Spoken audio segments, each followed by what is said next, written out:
Welcome, everyone. Welcome to Office Hours with Michael Kitces. So our topic today, I want to talk a bit about business development, like the whole process of how you get clients as a financial advisor. So this cues off of a question that I had that came in from Russ. And Russ said, I'm curious to hear your thoughts, Michael, on hiring and outsourcing business development to a third party. Not referring to lead generation sites or client prospecting sites, but as like a marketing strategy, can you outsource business development to a professional or like someone who prospects on your behalf based on your niche or whatever parameters? So basically Russ's question is like, what do you think about this option for small firms of trying to outsource the sales and business development? And basically are there entities out there that do this on behalf of RIAs? So great question, Russ. I find for a lot of advisors coming in, this whole area of business development is one of the hardest. Anybody who's been doing this for a long time, I'll call that more than about 15 years or so, almost certainly started in the financial services industry as basically an insurance salesperson or an investment mutual fund salesperson. So like the old model was you started at sales and then later you actually learn financial planning and how to serve your clients better. So this whole phenomenon now of people who come in the industry to be financial planners and then have to figure out how to get clients is kind of a new phenomenon for everybody to deal with. And I find it's kind of a hard adjustment to recognize if you want to build an advisory firm, like particularly if you're going to own and build your own advisory firm, like there's still a sales job. That's a big piece of what you do, not necessarily because you're selling products, because you're selling yourself, because you're selling your services. Like you still have to convince someone to pay you before you can then get paid to give them advice. Like that is a crucial part of the process of engaging a client. And so it becomes a blocking point, I find, for a lot of advisors that just came into business because they want to get paid to give people advice, and then realize the first thing you have to do is convince people to pay them for the advice just to get it started.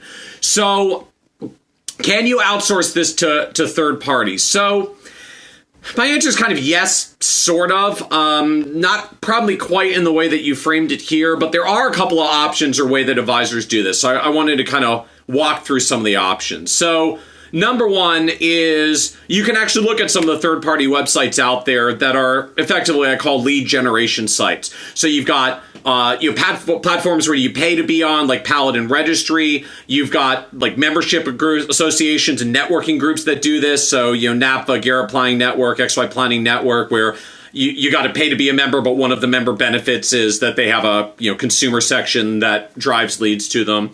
Then you've got the free solutions like Investopedia Advisor Insights, NerdWallet, places like that where you can do Q&A and answer consumer questions in exchange for hopefully getting lead generation off of it. Now, results on these seem kind of mixed at best. I do know some advisors gotten a couple of clients from Paladin. I know a lot of advisors actually that have gotten leads from NAPFA and some of the kind of network sites. The Q&A sites seem to be much less effective. I think it just comes down to the people who the people who go to NAPFA, consumers who go to NAPFA, go there because they're looking for an advisor.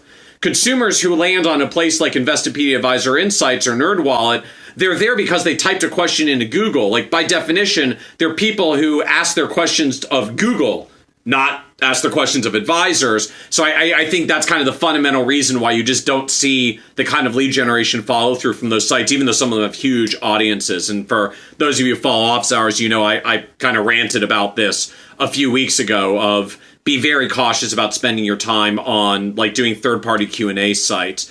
But even at the meta level, all of these sites still struggle from actually the same thing that advisors do, which is if they want to pass leads down to advisors, they have to get leads, right? So they have to do marketing or PR or advertising or whatever it is that those sites are going to do to bring a high volume of people in so that they can not only drive through leads, but drive through leads for what could be dozens or hundreds of advisors on their site as well.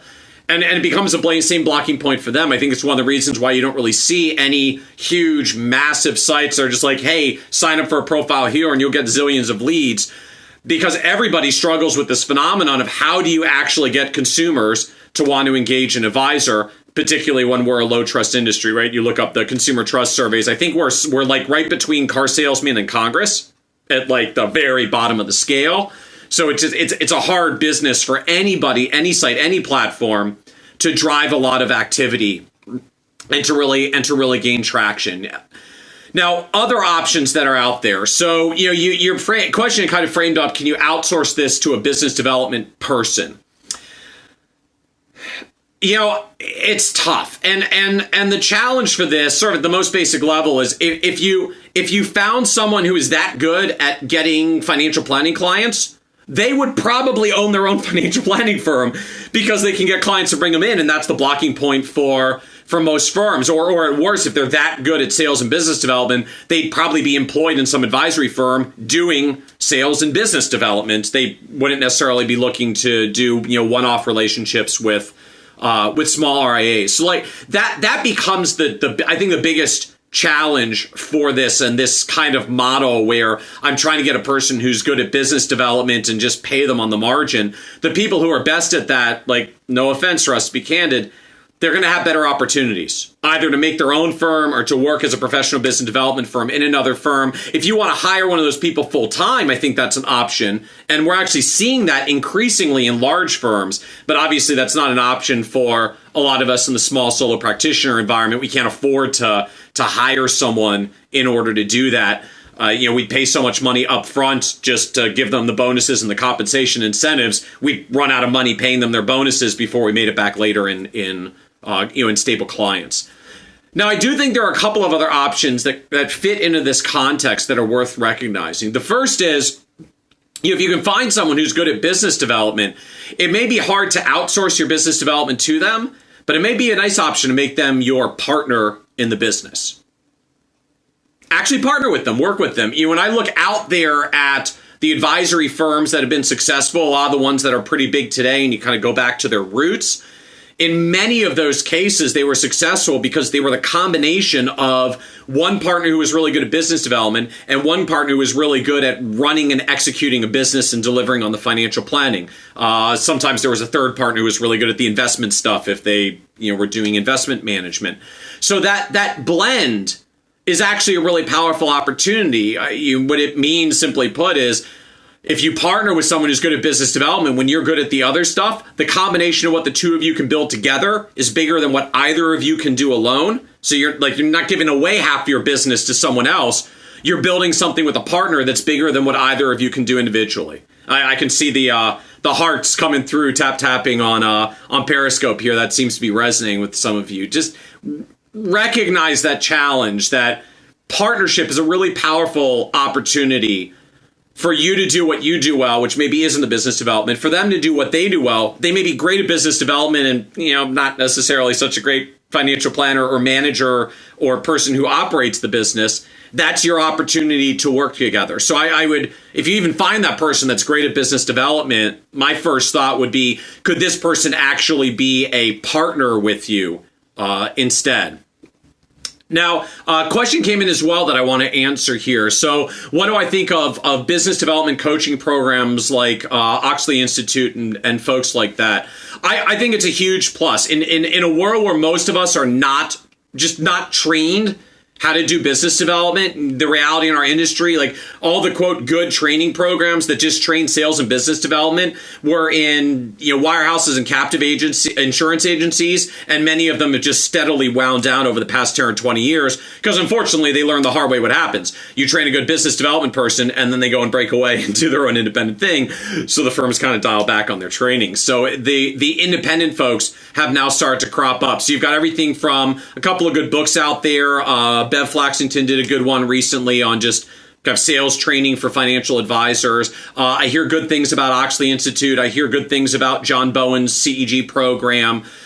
You can definitely look at programs out there that help teach and train you about how to do business development if maybe this is a challenge or a fear of yours and you don't know how to get over that hump or you want more help with it. Now, again, my world philosophy, if that's just not your strength, frankly, first and foremost, I'd encourage you to see if you can find a partner where that is their strength and let the two of you build something even better together. But that's not always an option for us. And so if it's not, I do think there's value. If you've never been through a process of really being trained on how to do prospecting and business development in a systematic, consistent way that you can execute repeatedly to gain some momentum and develop business. Folks like Oxley and John Bowen's group, I think, are a really good path to take a look at.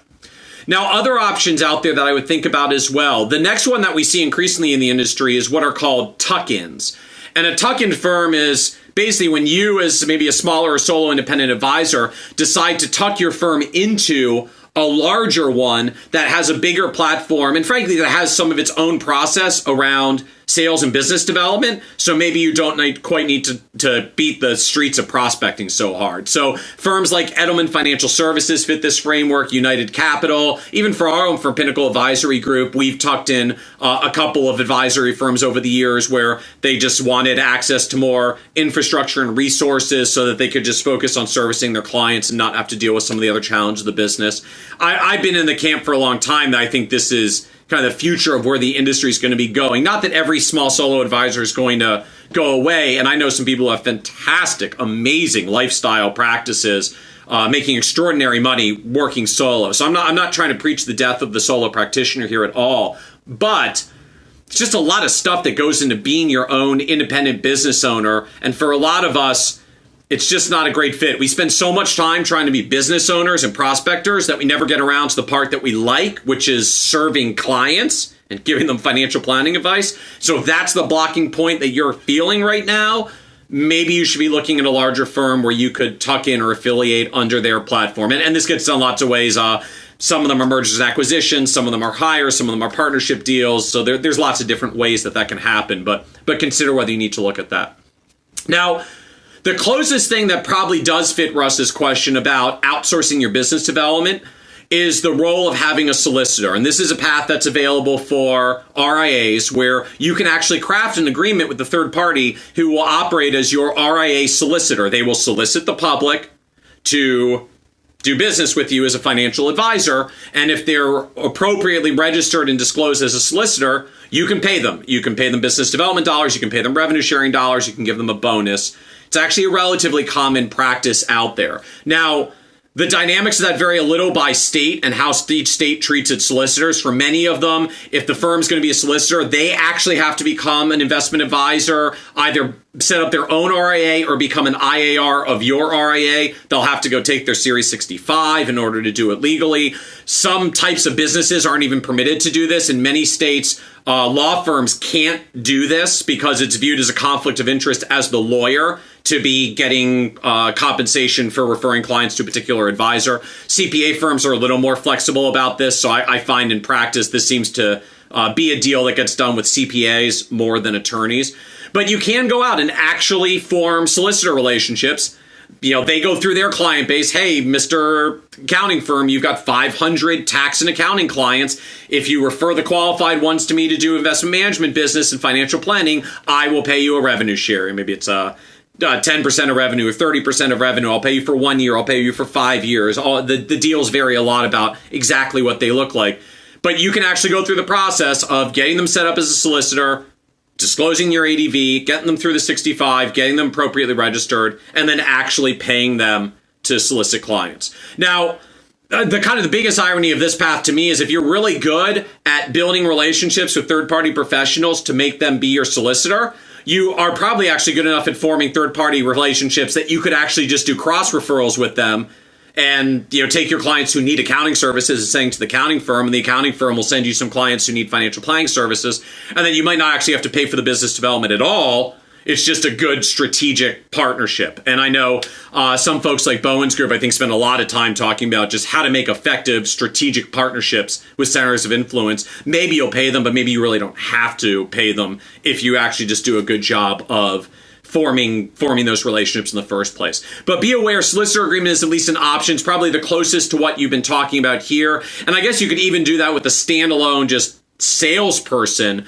But realistically, again, if it's someone who's that good at sales, they're probably going to form their own firm, be your partner, or get a business development job somewhere else. The solicitor arrangements tend to work well with things like partnerships with CPA firms because they're still first and foremost a CPA business. They don't necessarily want to launch financial planning services. They don't have the people and skill set to do it, but they wouldn't mind getting paid for their clients who need it. So they'll refer to you, you'll get paid, you'll pay them through the solicitor agreement, you get clients, and you've solved a bit of a lead gen problem. But ultimately, as we wrap up here, like, unfortunately, the reality, there's no magic formula, I think, on sales and business development. At best, it's about creating a process that you find works for you and then just iterating and repeating on it over and over again. And there are platforms like Oxley Institute and Bowen's Group that help train you how to do that. But still, you've got to develop a process and fight through all the no's and rejections you're going to get to the subset of clients that say yes. And as long as you're an independent advisory firm owner of yourself, that's going to remain on you. At least if you got a partner who's good at that, maybe the partner can do it because you do other things in the business. But this is a fundamental part of being an advisory firm owner. And if that's not a great fit for you, again, I'd encourage you to look back at a merger, a tuck-in, some other kind of relationship where you can leverage the resources of a large firm, including even some of their prospecting abilities, so that you can focus on serving your clients and close them and bring them on board, but you don't have to go out there and beat the streets. So hope that's helpful as some food for thought. This is Office Hours with Michael Kitces every 1 p.m. East Coast time on Tuesdays. Hope this is helpful for you, and thanks everybody for joining. Take care.